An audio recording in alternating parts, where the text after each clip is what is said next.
Sir सबसे पहले ये बताइएगा, आपको किन ग्राउंड्स पे लगता है कि जनरल अमजद शोएब को वाकई इंतकामी कार्रवाई का निशाना बनाया जा रहा है? देखें, उसकी सबसे बड़ी ग्राउंड लॉ में ये होती है कि जब आपके खिलाफ ऐसे एलिगेशन लगाए जाएं जिसकी लॉ की, कानून की रोशनी में किसी किस्म की कोई बुनियाद ना बनती हो, यानी कि कोई फैक्चुअल,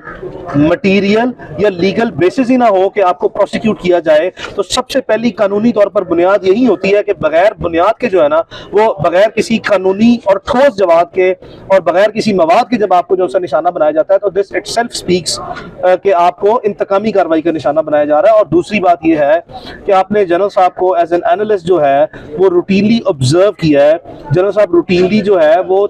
जिस तरह किसी भी माशरे में बड़े लोग होते हैं, और यकीनन सिर्फ जनरल साहब नहीं है, बेशुमार इस मुल्क में हमारे बुजुर्ग हैं जिनकी 70 साल, 75 साल, 80 साल, 85 साल उम्रें हैं, वो अपनी जिंदगी के तजर्बात,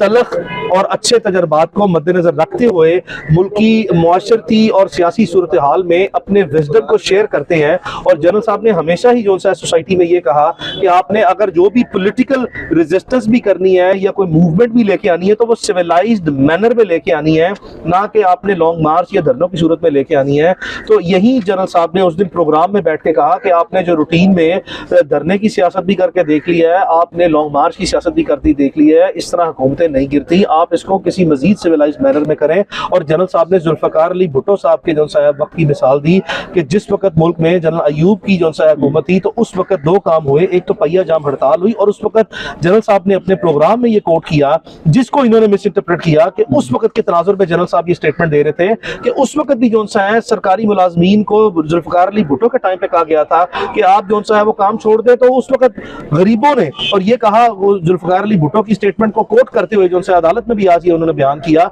कि मैंने ये कहा था, और ये माजी में ये चीजें मौजूद हैं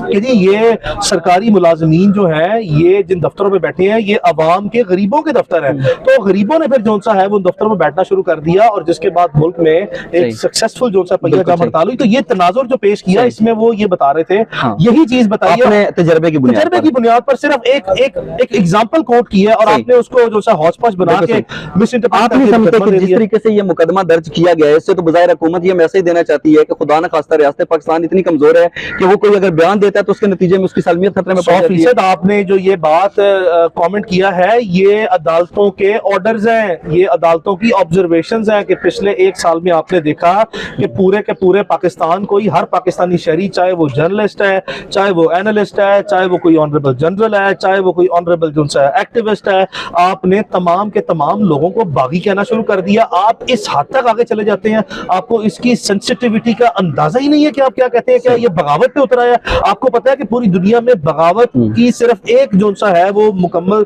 तशरीह और तारीफ है, और वो ये है कि मुसल्लह जिद्दोजहद एक कानूनी और रियासत के खिलाफ किया जाए। खुदा का खौफ करें, आपने किसी भी शख्स की जुबान को इतना बड़ा वेपन ट्रीट कर लिया है। आपने इस मुल्क में इज़हार आजादी राय कानूनी दायराकार के अंदर रहते हुए भी आपने उसका गला दबा दिया है। तो जो आपने कमेंट किया ये बिल्कुल फेयर है। एक आखिरी सवाल पूछना चाहूंगा कि लेट्स सपोज एक बंदा लाहौर के रेलवे स्टेशन के ऊपर 1947 में, एक छोटा सा बच्चा है, वो बाप का नहीं पता कि कहां चला गया, हिंदुस्तान में है ये कहां पर है, 1965-1971 की जंग लड़े, इस उम्र के अंदर भी कुर्बानियां दे रहे हैं। तो ये जो ज़हनी अजियत से गुजरे और उनकी फैमिली गुजरी, जिन्होंने इस ज़हनी अजियत से दो चार किया, क्या उनके खिलाफ भी कानूनी इजाजत देता है कोई कार्रवाई हो? देखें, मसला सिर्फ हमारे लॉ में ये है कि अगर आप इवन मलेशियस प्रोसिक्यूशन भी जो है, मैलाफाइड प्रोसिक्यूशन, जिसको अदालत डिक्लेयर कर दे कि ये मलेशियस इंटेंट के साथ थी और ये मैलाफाइड इंटेंट के साथ थी, लॉ एक इम्यूनिटी क्लॉज जो है वो उनको प्रोटेक्शन देता है कि उसको एक अजम्पशन अटैच है कि ये गुड फेथ में की गई थी। हालांकि अदालतें लिख के कहती हैं कि ये बैड फेथ में, बैड इंटेंशन के साथ, मैलाफाइड इंटेंशन के साथ की गई है। इस इम्यूनिटी क्लॉज को खत्म करना होगा,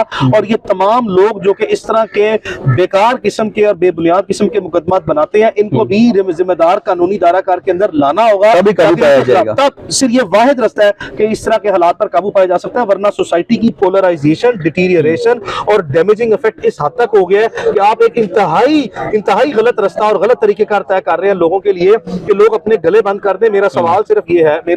मेरी गुजारिश सिर्फ ये है, पिछले एक साल में आपने मुल्क में दर्जनों के लिहाज से 50 से 100 मुकदमे, आपने 100 मुकदमात दर्ज किए हैं बगावत के। किसी एक मुकदमे को अदालत ने एंडोर्स नहीं किया। आपके बगावत के मुकदमात कानून की रोशनी में गलत तशरीह पर मबनी है। आईने पाकिस्तान के दायरा-कार के अंदर रहते हुए अपनी आज़ादी का इजहार किया जाए, किसी शख्स को आप जाती नुकसान, उसकी साख को नुकसान ना पहुंचाएं, तो आप कोई भी बयान जो सा दे सकते हैं। आप इदारों के हक में बयान को जो सा है, मुआशरे के हक में बयान को जो सा है कंस्ट्रू करते हैं, बैडली इंटरप्रेट करते हैं कि ये उनके खिलाफ है। आप खुदा का खौफ करें और आप होश के जो सा गलत रवायत बंद होनी चाहिए। बहुत शुक्रिया जैन साहब। सबसे पहले तो ये बताएं, आप यहाँ पर आए और यहाँ आकर आपको किस तरह की सूरत हाल का सामना करना पड़ रहा है? जी बहुत शुक्रिया। अस्सलाम वालेकुम। पहली बात तो ये है कि यहाँ पर जितने भी रिटायर्ड ऑफिसर मौजूद हैं, हर रैंक के लोग मौजूद हैं, बल्कि ऑफिसर्स के अलावा हमारे कुछ जेसी और जवान भी मौजूद हैं, एयरफोर्स के ऑफिसर्स हैं, नेवी के ऑफिसर्स हैं। और यहाँ पर हम सिर्फ एक ही बात के लिए इकट्ठे हुए हैं कि हम यकजहती शो करना चाहते हैं लेफ्टिनेंट जनरल अमजद शोएब के साथ। हम समझते हैं कि एक वेटरन के होते हुए एक इतने उम्र रसीदा शख्स के साथ बहुत ज्यादती की गई है, और जबकि उनके बयान से बहुत बड़े बड़े बयान, उनसे ज़्यादा खतरनाक बयान देने वाले लोग जो है वो फ्री फिर रहे हैं, उनको कोई पूछने वाला नहीं है। तो मुझे समझ नहीं आती कि ये किसने कहा और क्यों कहा और इसका नतीजा क्या निकलेगा, सवाए इसके कि लोग और उनमें कड़वाहट बढ़ेगी, और तो इसका कोई इम्कान नहीं। तो आज हम इधर खड़े हैं ये बताने के लिए कि बेशक हम बूढ़े हैं, बेशक हमने अपने 30-30, 40-40 साल फौज को दिए हैं, लेकिन आज भी हम फौज के साथ जुड़े हुए हैं, अवाम के साथ जुड़े हुए हैं, और कोई भी ज्यादती अगर इस मुल्क में होगी तो उसके लिए हम खड़े होंगे। आपको मरियम नवाज साहिबा याद होंगी, और इसके साथ साथ हम देखते हैं कि नवाज शरीफ की खुद बात करें। गुजरांवाला जलसे के अंदर उन्होंने army chief general Qamar Javed Bajwa और लेफ्टिनेंट जनरल फैज हमीद का नाम लेकर शदीद तनकीद का निशाना बनाया। उनको तो कुछ नहीं कहा गया, सिर्फ जनरल अमजद शोएब के खिलाफ इस तरीके से कार्रवाई का मकसद क्या हो सकता है? देखें, मुझे किसी का नाम लेने की जरूरत नहीं है, किसी पॉलिटिकल पार्टी को कुछ कहने की जरूरत नहीं है। ये काम साफ हुकूमत का है, और जो इस वक्त इसमें पावर में है उनका काम है, उनके सोचने की बात है। जो मैं कह रहा हूँ, जो आप कह रहे हैं, वो सारी दुनिया को मालूम है। बच्चा जानता है कि किसने क्या कहा है, और ये भी देखा जा सकता है कि किसका कहा ज्यादा खतरनाक है और ज्यादा परेशान कुन है, और किसको पकड़ना चाहिए और किसको नहीं हाथ डालना चाहिए। जिन लोगों ने अपना खून दे दिया, पसीना दे दिया, अपनी पूरी जिंदगी दे दी इस मुल्क को, इस कौम को, क्या उनके साथ ये सलूक जायज बनता है? ये एक सवाल बनता है बहुत बड़ा। एक आखिरी सवाल, आप अदालत के अंदर जाने की आपने कोशिश की जहाँ पे जनरल अमजद शोएब थे, तो आपको किस तरह की मुश्किलात का सामना करना पड़ा? एक मुश्किल का नहीं, हमें कहीं भी अंदर नहीं जाने दिया गया। कुछ लोग टुकड़ियों में गए, उनको बाहर निकाल दिया गया। उन्होंने हमें तोड़ने की, बांटने की कोशिश की, किसी को ये रास्ता दिखाया, किसी को वो रास्ता दिखाया, लेकिन अल्लाह के फजल करम से फिर भी हम यहाँ पर जमा हैं और अपनी बात जो है वो कहे बगैर और अपना एहतजाज नोट कराए बगैर यहाँ से नहीं जाएंगे। बहुत शुक्रिया सर, थैंक यू।